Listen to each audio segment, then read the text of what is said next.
voici, je viens à toi. D'un cœur sincère, je me prosterne. Brisé par ma vie passée, Saint-Esprit, viens restaurer. C'est ta bonté qui mène à la repentance, vers le cœur de Dieu. Ton cœur, oh Dieu. Béni soit le Seigneur. Gloire à Jésus. Nous bénissons Dieu pour cette occasion de grâce qui nous accorde d'être connectés à notre émission Le Cœur de Dieu. Alors cette émission nous fait du bien et d'entrer pour cette nouvelle année et nous la passons, n'est-ce pas, le premier jour de l'année et nous bénissons le Seigneur.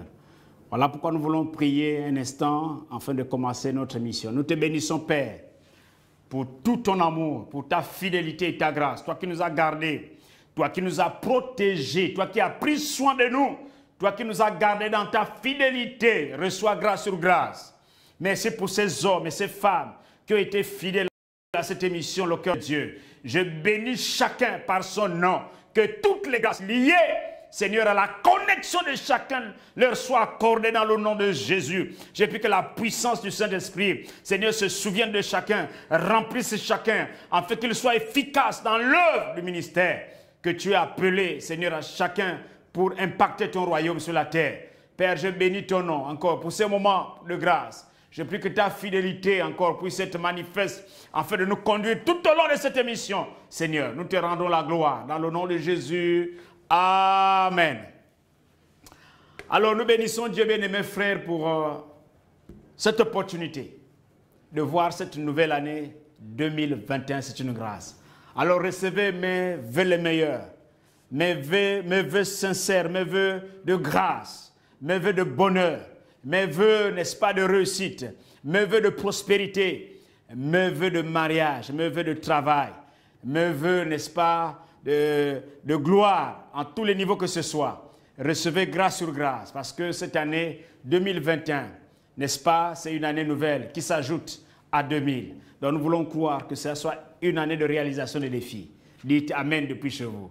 Alors je bénis Dieu, n'est-ce pas, pour cette année, pour que cette année soit une opportunité d'annoncer l'évangile.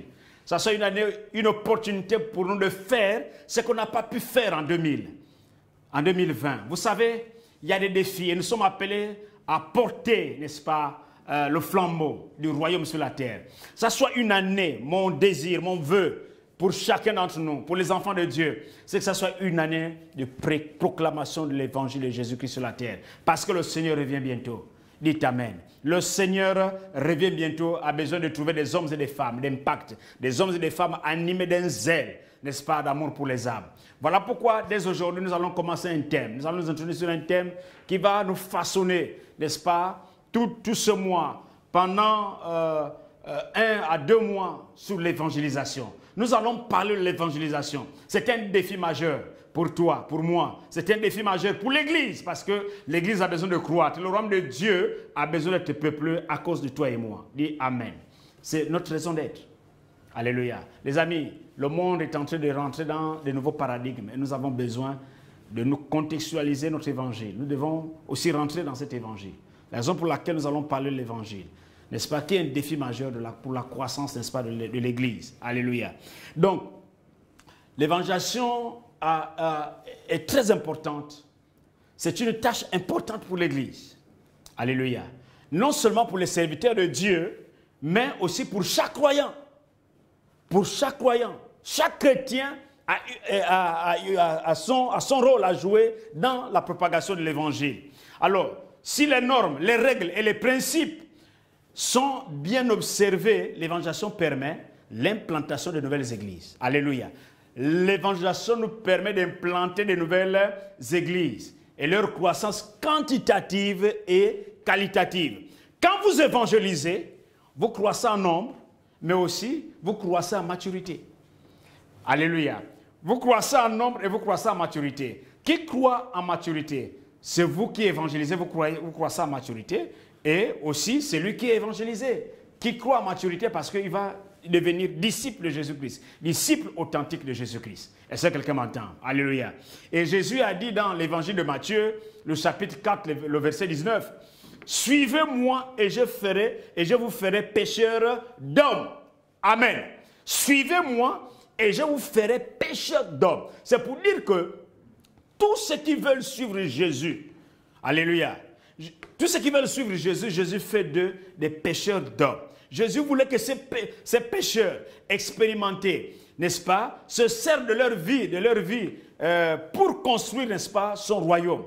Alléluia. Donc, son Église avait besoin des hommes et des femmes qui l'ont rencontré et qui soient capables de le suivre. Donc, Jésus, pour lui, il voulait que non seulement ils étaient des pécheurs, mais qu'ils soient des pécheurs d'hommes.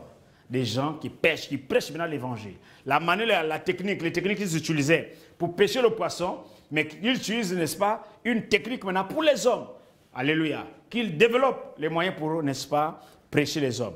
Donc, quand nous suivons Christ, quand nous observons sa loi, n'est-ce pas, et nous lui obéissons, il veut que nous soyons des pécheurs d'hommes. Il y a une conséquence dans le ministère. Il veut faire de nous aussi des pécheurs d'hommes. Il veut nous rendre capables, n'est-ce pas, d'attirer et de gagner beaucoup d'âmes pour le royaume de Dieu. Alléluia. Seul le Seigneur est capable de faire, n'est-ce pas, de nous des pécheurs d'âmes. Ce n'est pas magique, ce n'est pas de notre propre force, ça ne vient pas de nous, mais c'est le Seigneur qui nous donne le vouloir de le faire. Par son Saint-Esprit, il a mis en nous la pensée de l'éternité. Et comme il y a la pensée de l'éternité en nous, pour nous c'est un privilège de savoir que nous avons besoin de peupler le royaume de Dieu parce qu'il y a une éternité. Dites Amen. Alléluia.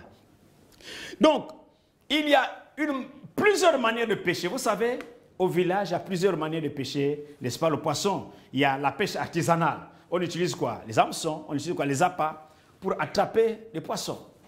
Donc, il y a cette pêche qui est utilisée, c'est une méthode pour attraper les poissons. Et ça marche. Alléluia, ça marche. Mais il y a aussi la pêche aussi industrielle. Alors, cette pêche, on utilise des bateaux, des gros moyens, de filets pour attraper, n'est-ce pas, une quantité de poissons, des milliers de poissons. Donc, ce sont des méthodes, des manières, n'est-ce pas, qu'on met en place pour pouvoir prêcher l'évangile. Pour prêcher l'évangile. Donc, nous devons aussi mettre, selon notre contexte, n'est-ce pas, tous les moyens, tous les ingrédients qu'il faut pour prêcher l'évangile, pour attirer les gens au Seigneur, pour gagner les gens avec Jésus-Christ de Nazareth. Et c'est quelqu'un peut dire Amen. Alors, il faut donc à l'homme d'aller là où se trouve le poisson. Ça nous mène d'aller vers, là il y a des âmes perdues. Alléluia. Choisir une méthode appropriée à chaque situation pour les attraper. Une méthode appropriée à chaque situation. Les amis, les situations sont différentes d'un lieu à un autre. Donc nous devons utiliser les moyens appropriés par rapport au lieu. Et ça, quelqu'un peut me dire Amen. Alléluia. Ce n'est plus l'heure de dormir, c'est l'heure de se lever. C'est l'heure d'aller vers. C'est l'heure de pécher, c'est l'heure de prêcher l'évangile. C'est l'heure de toucher les cœurs. C'est l'heure, n'est-ce pas, de réveiller les consciences, n'est-ce pas, des chrétiens qui dorment, qui ne savent pas leur engagement dans le royaume de Dieu. C'est l'heure où les chrétiens doivent se lever, aller vers prêcher Jésus, mort et ressuscité. Et si quelqu'un m'entend, alléluia, nous avons le devoir de prêcher l'évangile. Et le temps est arrivé. Les actions que nous voyons dans le monde actuel nous incitent à prêcher l'évangile de Jésus-Christ.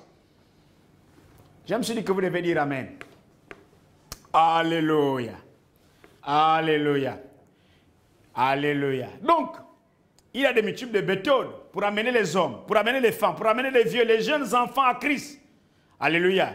Il n'y a qu'un seul véritable évangile. Un seul. Il y a plusieurs méthodes, mais un seul véritable évangile. Quand nous prêchons cet évangile, bien-aimés frères, le Saint-Esprit de Dieu convainc le monde de culpabilité en ce qui concerne quoi? Le péché, en ce qui concerne quoi? La justice et le jugement, et conduit les hommes à une foi véritable, à une foi transformatrice. Alléluia. Notre tâche consiste à faire quoi? À mettre, n'est-ce pas, des stratégies et des méthodes efficaces pour gagner ces personnes. Est-ce que quelqu'un peut dire Amen? C'est notre devoir, afin que ces personnes soient intégrées dans l'église de Jésus-Christ. Gloire à Jésus. Alléluia. Bien-aimé, quand je parle de Jésus, je suis content dans mon âme.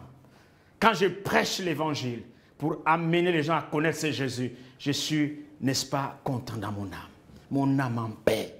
Parce que je crois accomplir ce que Dieu me demande de faire. Il n'y a rien de tel. Je peux prêcher beaucoup de messages. Mais quand je partage le message de salut, c'est le plus grand message. Parce qu'elle change la destinée d'un homme. Elle change l'environnement. Elle change la situation d'un homme. C'est un message de vie. Ce n'est pas un message de mort. Vous avez écouté tant de messages. Mais ces messages ne transforment pas les vies des gens. Mais l'évangile transforme les gens. Il y a un seul véritable message. C'est l'évangile de Jésus-Christ. Alléluia.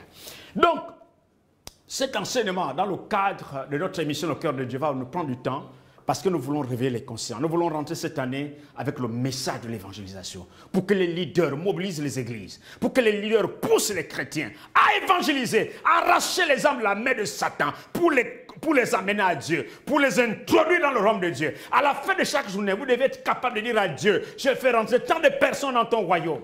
C'est ça le vrai ministère. Pas à la fin de la journée, vous allez dire, voilà, j'ai eu tant de voitures, j'ai eu tant de sommes d'argent. Tout ça, c'est bien, mais ça ne régit pas le cœur de Dieu. Ce qui régit le cœur de Dieu, c'est quand les âmes se donnent à lui. La Bible dit que quoi? Il y a la joie dans le ciel. Il y a la joie dans le ciel. Amen. Alléluia.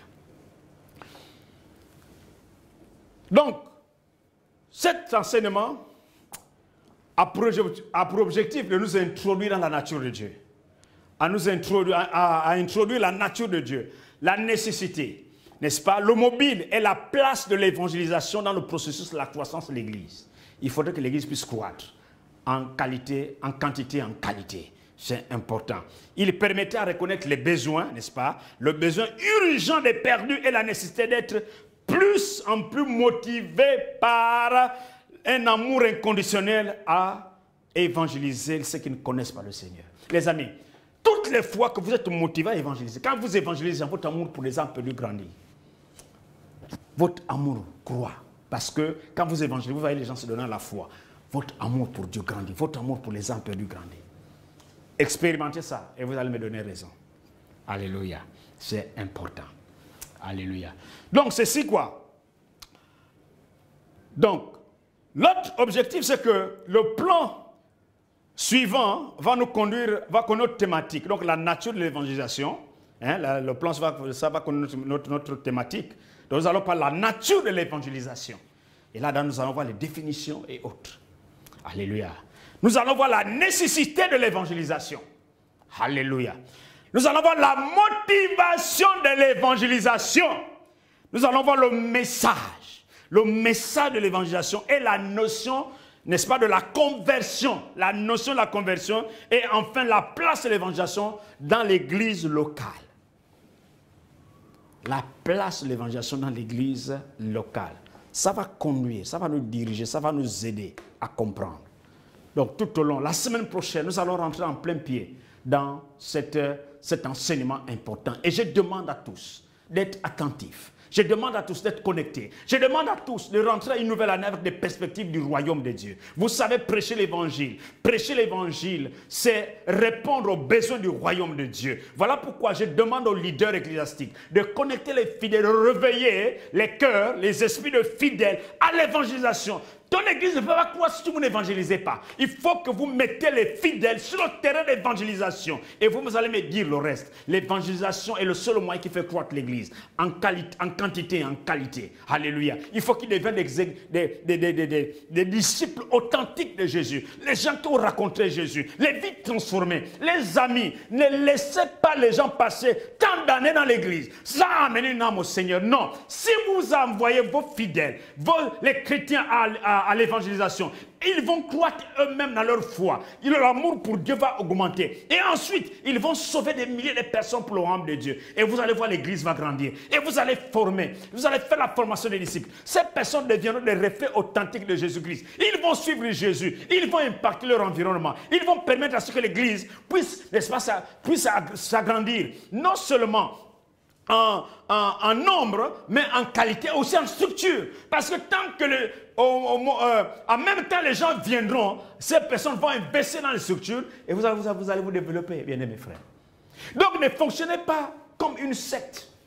Ne fonctionnez pas comme un petit groupe qui n'a rien à voir avec le royaume de Dieu. Non, libérez les gens.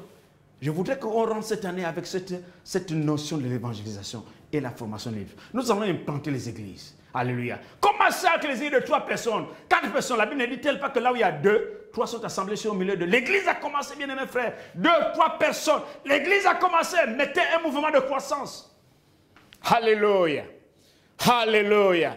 Alors, bien aimés frères, le Seigneur va nous bénir. Tous ceux qui vont suivre cette thématique sur l'évangélisation, qui est un défi, un facteur important à la croissance de l'Église, vous allez être bénis, vous allez être bénis, vous allez être remplis, vous allez voir les bouleversements de paradigme dans vos vies. Alors que le Seigneur nous bénisse encore. Le Seigneur nous bénisse encore. Nous allons nous retrouver le vendredi prochain et nous allons rentrer dans la thématique. Alors restez bénis chez vous parce que la gloire de Dieu va se répandre sur vous, sur votre Église, dans tout ce que vous allez entreprendre. Alléluia. Je vais prier le Seigneur. Merci Père pour ce peuple qui me suit. Merci Père pour ce rendez-vous important. Je voudrais que tu remplisses chacun dans ta moisson, Seigneur. Et que le vendredi prochain à 15 h, nous puissions être là pour t'écouter encore. Pour t'écouter, Seigneur, pour apprendre cela, pour apprendre ces méthodes, ces stratégies, pour comprendre la puissance de l'Évangile. Père, l'évangélisation dans le monde, nous prions véritablement que les grâces qui accompagnent cette émission et ce thème qui a commencé aujourd'hui puissent remplir les cœurs et les églises. Restez bénis, recevez grâce sur grâce au nom de Jésus. Amen.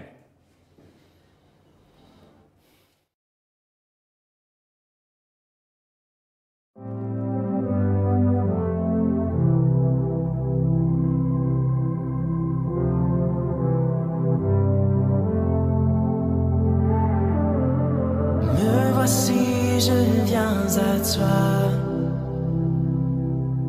D'un cœur sincère, je me prosterne. Brisé par ma vie passée, Saint-Esprit, viens restaurer.